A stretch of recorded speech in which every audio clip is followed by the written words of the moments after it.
Welcome to Coach-to-Coach. Our guest today is Patrick Hickman from Patrick Hickman Coaching. After more than 20 years working in the finance and audit professions as a chartered accountant, Patrick's passion for working with people has led him to the field of coaching and personal development. Patrick works with clients to achieve more in their lives and to overcome their perceived limitations and obstacles. Patrick's an author of two books. His first book, titled Mud Tries and Tantrums, Raising Happy Rugby Players, and his new book, The Way You See It, 52 Reflections to Shift Your Perspective and Shape Your Path, is the reason we're meeting here today. Thanks so much for joining us, Patrick. It's great to see you. Yeah, good to see you too, Greg. Thanks Yeah, for yes, setting up some time to talk through. yeah, my pleasure. Um, so I love this new book of yours, and I'm curious what first sparked your interest in writing this book. So, thinking back, I think ever since I was young, something was with me, an idea one day I would write a book. I used to sit there and mull over how my thoughts started on one thing, and then, when I came back to thinking, what am I thinking about? 10 minutes later, it's a completely unrelated topic. And that fascinated me how the mind moved from one idea to the next and thoughts just flow through. Um, and then I thought one day maybe I'll write a book about that, or I'll look into how the mind works and all of that sort of thing. Um, and then, like with most people, life takes over. We focus on a career, we get married, we have a family, the family life take, you know, all the time. We find hobbies get put on the shelf while we're looking after young kids. And then as they get older and become a little more independent, some of those things that we had in mind from younger days kind of float back to the surface. And I then kind of went, well, what resonates with me? My wife and I used to have a kind of a weekly ritual on a Sunday evening before bed. We'd sit and read through. We had a book which had kind of 52 chapters, one for each week. And Mm. within each chapter, there were, one or more quotes, um, which had a theme. And that kind of, we loved that ritual. It was good to sit there and reflect. And then I thought, well, I think, you put something out on social media where you were inviting people to come along on a journey with you and write a book. And I thought, well, that is the sign, Yeah. right? Somebody else on a similar path. And so we got talking, I got writing, um, and then it didn't have a title initially. It didn't have a structure. It was just some quotes that resonated with me um, from past days, other quotes which, as I was listening to a podcast on the walk to the office or listening to an audio book on a drive or whatever it was, something, sometimes something one of the people I'm listening to says kind of sparked interest, piqued Mm. my interest. And then I find a safe place to stop, make a note of it, and then come back to it later and see if I had, when I sat down and reflected on it, what did it, what messages did it raise? What thoughts did it raise for me? Yeah. Um, Partway through that, you mentioned the first book, the rugby book, Mud Tries and Tantrums, was kind of partway through that. I kind of got a sense of maybe there's an opportunity to pull something together, a small, quick project to put Mm. out. Being a rugby coach myself, um, and a parent of three young girls who play, um, I know what the emotional roller coaster of that journey is. So that was where that book came about. So I spent, a couple of months focused on that, and then came back to the book we're here to talk about, which is The Way You See It. And that title and the front cover was inspired by an image my brother-in-law had up in his bathroom, which is, I think runs through all of the quotes in the book, even though I then structured it into a formal 6, 7 chapters. I think what I've learned, as you said, coaching people, coaching kids playing rugby and that sort of thing is everything that we experience is driven by how we think about it and how we see it. Some people talk in visuals, some in auditory and that sort of thing. So this is really about the way you see it, Yeah, how we look at things. I think one of my favorite quotes, which I don't think I wrote a chapter about, I may have referenced it in one of them, but it comes back to me so often I can't remember, was by Wayne Dyer, where he says, when you change the way you look at things, the things you look at change. And that is just so true. Um, and that kind of just, it felt like the right title, the right theme for the book. yeah, I love it.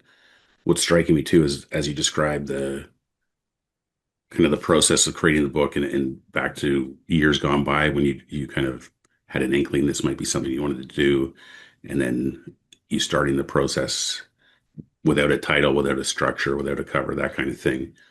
Um, a lot of people out there who may have aspirations to write their own book, the way they see it might be, I need to have a structure, I need to have a title, I need to have kind of a very well formed intention of what I'm doing versus the approach that we both took with our books, which is just finding quotes, like you said, in as we go about our everyday lives.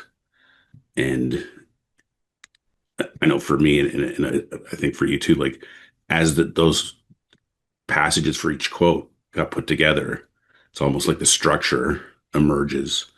Like you have to hit a certain critical mass of stuff of content, and then the pieces all start kind of coming together. So you don't you can start with very little idea of what you're doing, and it kind of you build momentum, and all will be revealed as you move along. And that's the truth. I think the book went through probably 2 or 3 changes in structure and focus or theme, if you like. But what I found as I was writing is that there was a thread running through it all. And like you say, once you get to a certain number, might be 3, it might be 10, 15, who knows? But at some point, it just kind of arrives, right? Yes, this is what this book is about. This is what the rest of the quotes are now going to drive at. Yeah. Um, and then it becomes a structure. And it's one thing I kind of brought in from having written the rugby book, which I think has 4 chapters, 3 quotes in each. And because it's smaller, there were certain things I learned going through that process that made writing the longer book so much easier. Breaking it into chunks, into themes, and that sort of thing to give it a sense of it's not it's not just a brain dump of stuff. There is thought behind, the messages and what it's really about. Yeah. And you mentioned the ritual you and your wife had of reading this book in the past that kind of inspired this. So, the subtitle of 52 Reflections. Uh, why don't you describe kind of what your intention is or your recommendation is for how people consume and work with this book? So when we read that other book, we went, from cover to cover, what's the next chapter? What's the next quote? And we read it in that way. Um, that's one way to do it.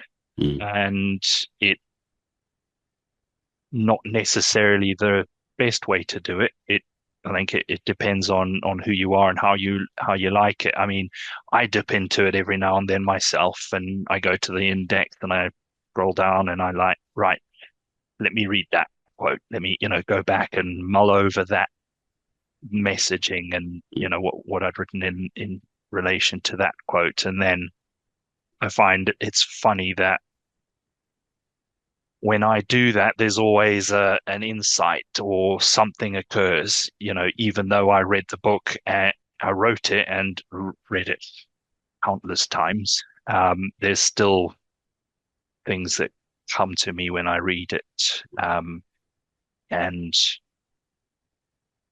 remember some of the things I wrote about, some of the personal experiences and that kind of thing. So in reality, there isn't a right way or a wrong way to read it. I think the only thing was I think I ended with a quote from Mel Robbins. And that was really the only quote I was going to finish the book on because it kind of contains that message about, you know, it's up to you to make the most of your own life, your own experience. Um, and that, you know, could be the overall theme of the book. It's the one I chose to end on, but you can pick it up and read from Mm, whichever point you choose, really. yeah. I know this next question is kind of like asking you to pick your favorite child, but is there a favorite quote or a few quotes that either stand out for you or ones that recently have struck a chord with you? Yeah, I mean, it is a little bit like that. You know, it depends on the mood, I think. It depends on the mood, but there's one that really sticks out. That is the grass is greener where you water it. I Mm. think some of the quotes in the book I picked because they take a common, well-known sort of quote and or phrase, whether that's like, traditional nursery rhyme type things where people say certain phrases and turns them on their head, right? Mm. Everybody knows the grass is greener on the other side, or the grass isn't always greener on the other side, etc. And the thing with that is it points to things outside, right? It's Mm. like your happiness is governed by what happens over there or what happens tomorrow, or, you know, you need to move into a new house or you need to find a new job to be happy or to, feel fulfilled. Whereas this quote, the grass is greener where you water it, basically brings you back to ownership, right? Mm. It's you are as a human, we're fortunate in natural order of things that we have that ability to think things through, make decisions. We're not, bound, although some people might think you are, you're not bound by instinct and, you are born this way and that's how you are. You can actually change the way you look at things. You can replace old habits with newer, more healthy or, more helpful habits. All of that sort of stuff is within each of our gift to make a choice and to change the way we do things Mm. or the way we look at things. Um, and that quote really, for me, encompasses that. The grass is greener where you water it. So think good thoughts, be a nice person, Yeah. focus on where you are rather than trying to always look for something else outside of yourself to find that fulfillment. Mm. Yeah. I love that. It's reminding me of, the last 5 years of coach training and things like I've been watering my coach grass a lot. And um, yeah, for sure. Like where you focus your attention, you can make a big difference. Um, I love it. And I do appreciate the number of quotes you have in your book that do what you just explained in terms of turning kind of old sayings on their head and bringing new perspectives to them. So I love that twist. There's something about the unexpected twist. Like you start reading, the grass is greener, and you think you know how that sentence is going to end, and then it ends differently, and it sparks that curiosity. Um, I And see. there's another one that kind of sticks out is, um, and I've heard this countless times, and it resonates because I think in today's world we're so focused on hyperactivity. Everything's quick, quick, quick, quick, quick.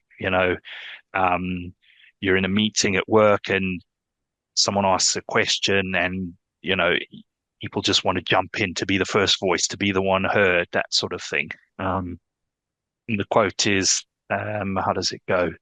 Don't just do something, stand there. Mm, That's another one like that flips it on its head, right? We all know don't just stand there, do something. Somebody's had an accident, don't just stare, phone an ambulance, or do yeah. something, right? But other than those sorts of scenarios, we don't give ourselves enough opportunity to just stop, take a few breaths, collect our thoughts, and then move forward in a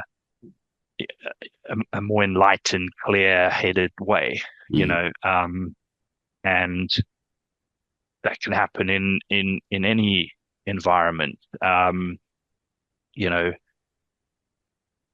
coaching young girls play rugby, at work. There are times when you feel under pressure. mm, Someone asks you a question, you need to respond. You need to have an answer, but at the same time, it's also okay not to have an answer, or to at least give yourself a few breaths to formulate an answer that's coherent. Um, and that quote is almost an antidote to busyness and moving for the sake of it, because being still is, certainly in Western modern world, is it can be seen as confusion, dithering, whatever, that sort of thing. But in yeah. reality, I found if I take a few deep breaths, think about what's been asked or what's been said, the response that I can give is much better, and more often than not land better than it would have if I just blurted out the first thing that came to mind because I'm feeling under pressure. Yeah. Yeah. Yeah, I love that quote. And I was reading it this morning actually, and it's funny because one of my philosophies of getting stuff done is something is always better than nothing. And in this the passage for this quote, I can't find it right now. Put my finger on it, but it basically implies that this whole quote is no. It's sometimes nothing is better than something. So it's a reminder for me too that even when we latch on to uh, sayings or phrases, uh, they're not absolute. They're just a metaphor that could be helpful in some situations.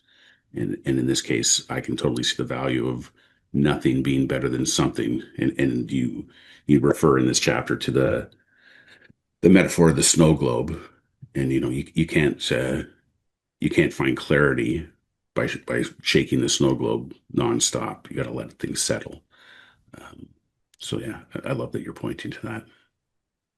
And the thing with that is, we tend to forget that doing nothing sometimes is a decision, right? Mm, People look at, we tend to look at people who do nothing as indecisive, right?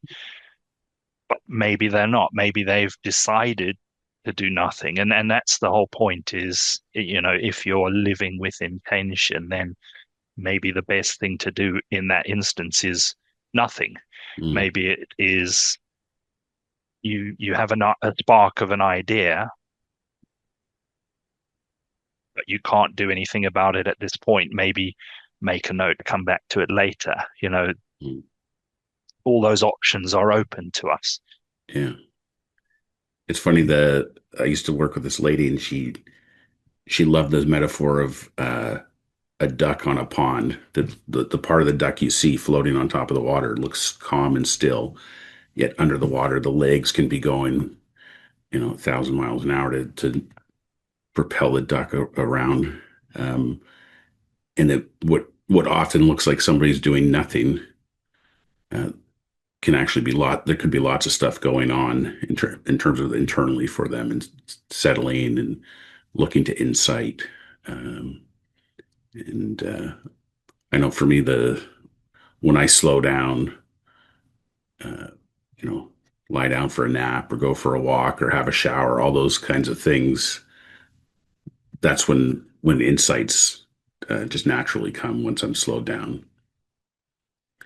You said the word intention, which is a great segue into the program that you've been working on, that you have a little graphic there for, built with intention. So maybe we can shift gears and talk about that program for a few minutes.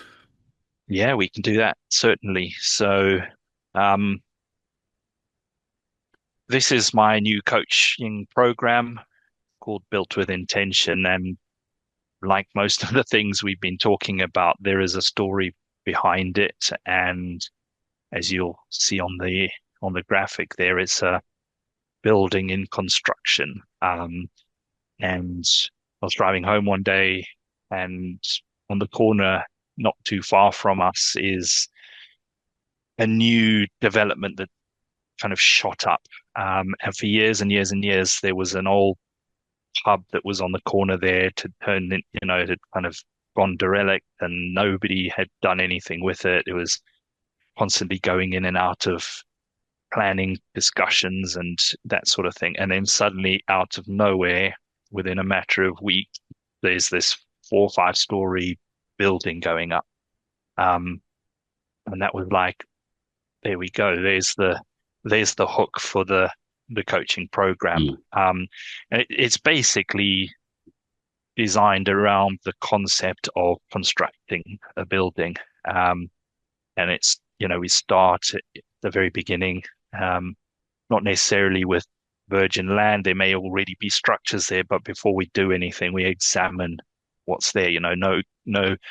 No property developer or architect or anybody is going to just rock up and start building, right? You're going to investigate what's on the ground, are the foundations solid and all that sort of thing. And so I designed the program around that principle. Built with intention is all about, it kind of links back to Stephen Covey's habit, begin with the end in mind.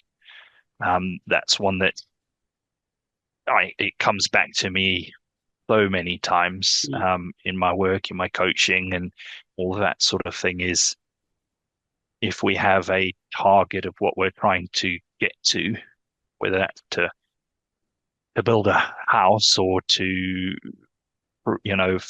fashion out a new career or whatever it is, I think the actions we take along that journey are driven by where we're looking to get to. mm, That's not to say it's a straight line. Anybody who has been into building anything, even if it's a DIY project or a flat pack bookshelf, it never is a straight line. Um, and often I found, taking the flat pack thing, there's certain things I've built the same sort of thing multiple times, and after a couple of times you think you know what you're doing and you race through it and you get to the end and you go, hmm, where does this piece fit? So it's really about taking stock and then working through a process. And it's the same process I use in my own life, um, planning any big endeavor. mm, Um, it's the sort of thing I've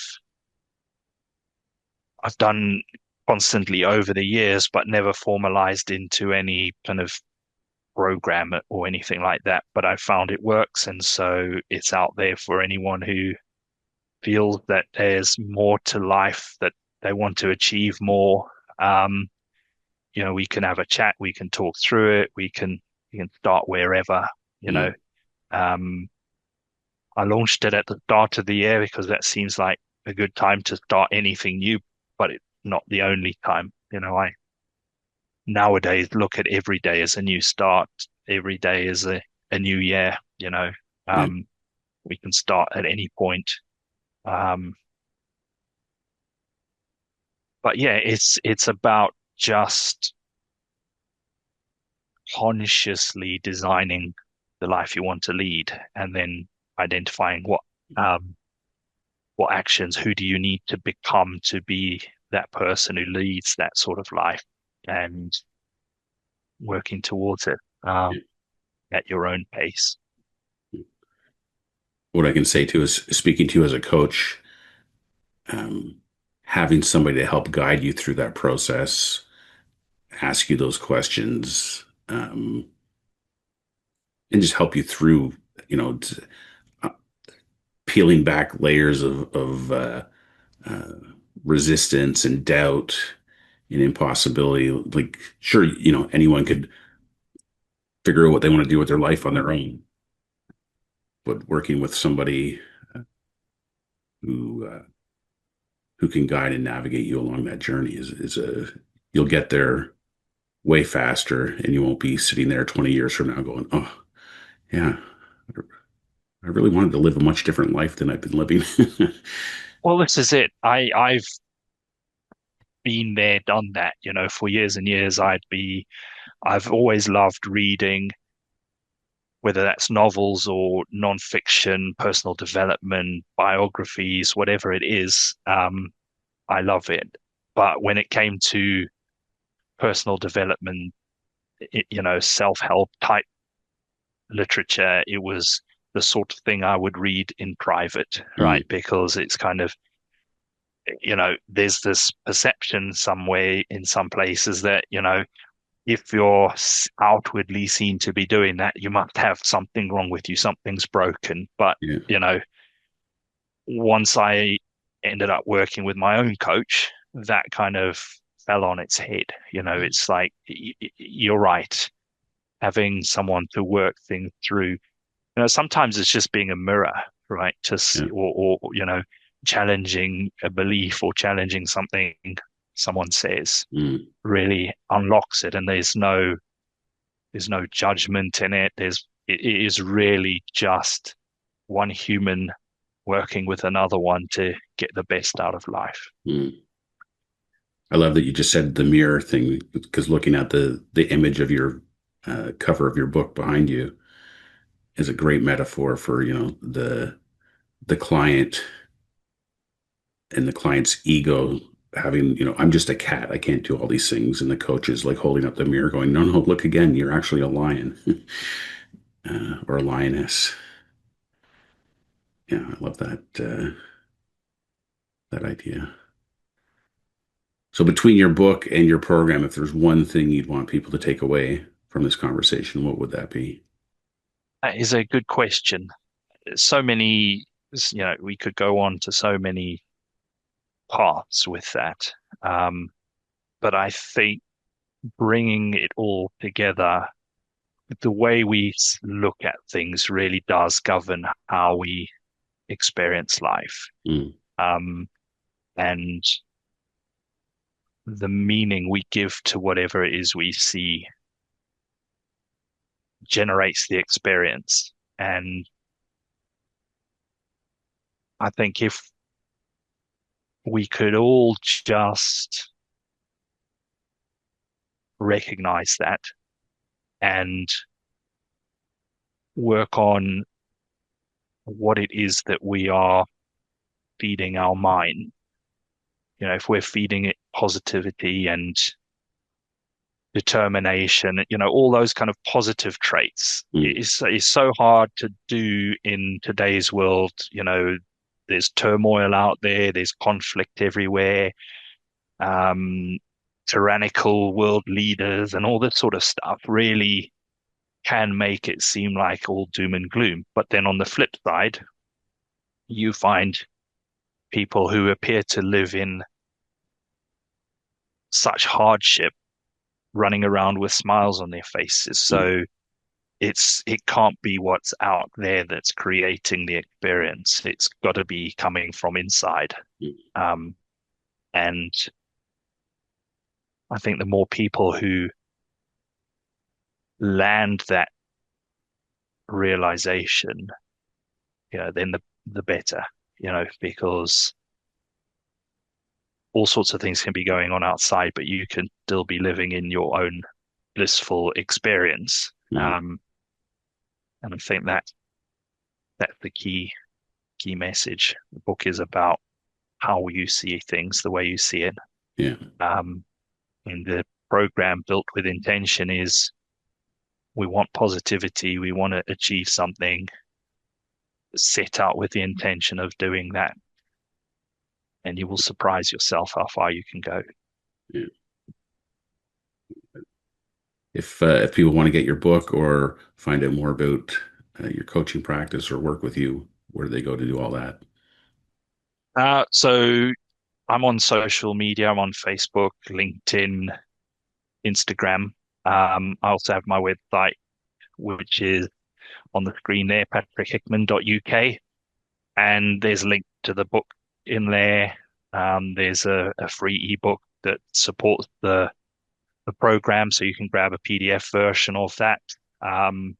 You can contact me through that website, book some time if you want to have a chat, Mm. or you can head straight over to Amazon. The books are available on Amazon, printed to order. Occasionally, I put the Kindle version on promotion, and then when I do that, I put it onto my social media so people can find it there. But yeah, website is a good place to start, or Facebook, Instagram. Nice. Well, it's been a pleasure diving into your book in more detail and hearing about your program. And I do encourage everyone to check it out. And yeah, who knows, another year from now, maybe we'll be back talking about another book. We never know, Yeah, that's the beauty of life. If that's the path we end up on, then for sure. yeah, But what I do know is I'm living a different life now that, I'm living the messages in the book and the program and that sort of thing. And it's available to everyone. mm, amen. All right. Thanks so much, Patrick. Thank you, Greg. Have a good day. Yeah, you too. We'll see you soon. All right. Cheers.